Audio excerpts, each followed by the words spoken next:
President. I recognize the senator from Kentucky. In deciding whether to vote for the big, not-so-beautiful bill, I've asked a very specific question. Will the deficit be more or less next year? The answer, without question, is this bill will grow the deficit. The federal government has fancy formulas and hundreds of wonky accountants who inform us of their projections over 10 years. But you often can't trust these projections.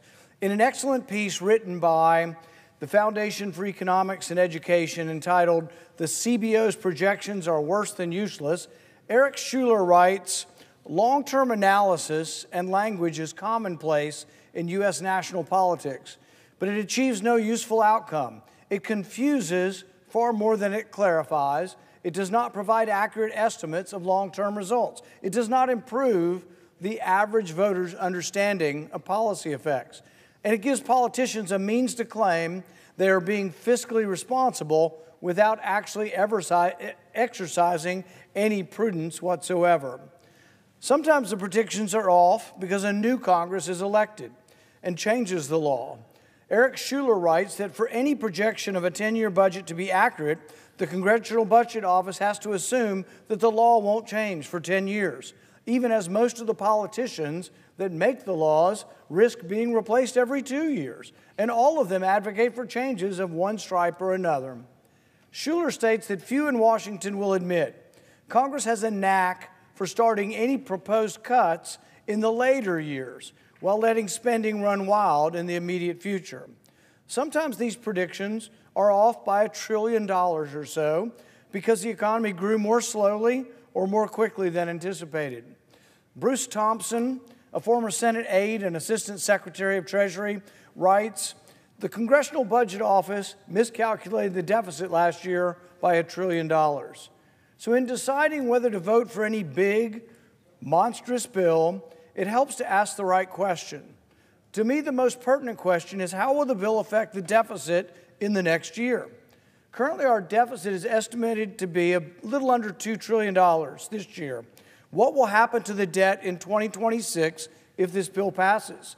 Well, using the math most favorable to the supporters of the bill, referred to as the policy baseline, the deficit in 2026 will still be $270 billion more than this year.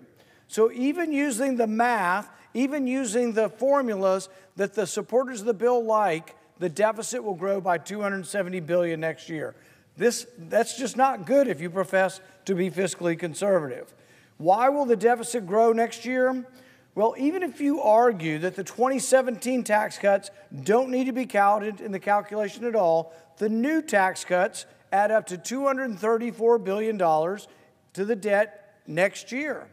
In addition, the big, not-so-beautiful bill adds new spending of over $500 billion, military, border, agricultural subsidies, etc. That spending is front-loaded and will be spent in the first 4 years of the 10-year window. Legislated spending is one of the few items in the bill that is exact. It isn't estimated. If they say they'll spend $500 billion, they're going to spend $500 billion, all in the first few years. So in order not to add to the deficit, the BBB, the big not-so-beautiful bill, has to have corresponding spending cuts to counter all the new spending.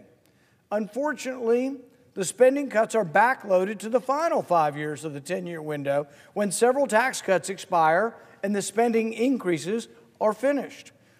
In addition, elections occur every 2 years and could easily wipe out any perceived savings that might occur in the later years. The only real certainty in this budget drama are the budget years coming in the immediate future. It's the next year or two are the only things that are actually of any certainty. So if we analyze this bill from that perspective, we discover that the bill increases the debt by $500 billion in the first 5 years. This is not the CBO projection that Republicans have not liked. This is the projection they are using, says the debt will add $500 billion in the first 5 years. Now, they say somehow, miraculously, in the last 5 years, it gets to a $500 billion in savings. So it's $1 trillion shift from year 5 to year 10. The CBO scores it differently, not as encouraging, and says it adds over $3 trillion in debt. So which is it? Does this bill save $500 billion over 10, or does it add $3 trillion over 10? The truth is that anybody, that even a person with a magic crystal ball, it's anybody's guess. Which brings us back to maybe we have to judge the effects of the big, not-so-beautiful bill by looking at what happens to the debt next year.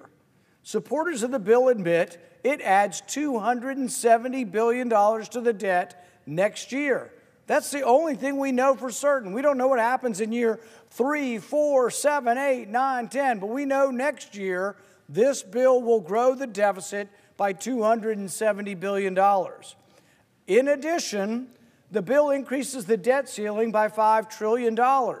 What does that mean? That is an admission that they know they aren't controlling the deficit. They know that the ensuing years will add trillions more. So we're adding $2 trillion this year, but they're anticipating, the authors of the bill anticipating adding more than $2 trillion next year. That doesn't sound at all conservative to me, and that's why I'm a no.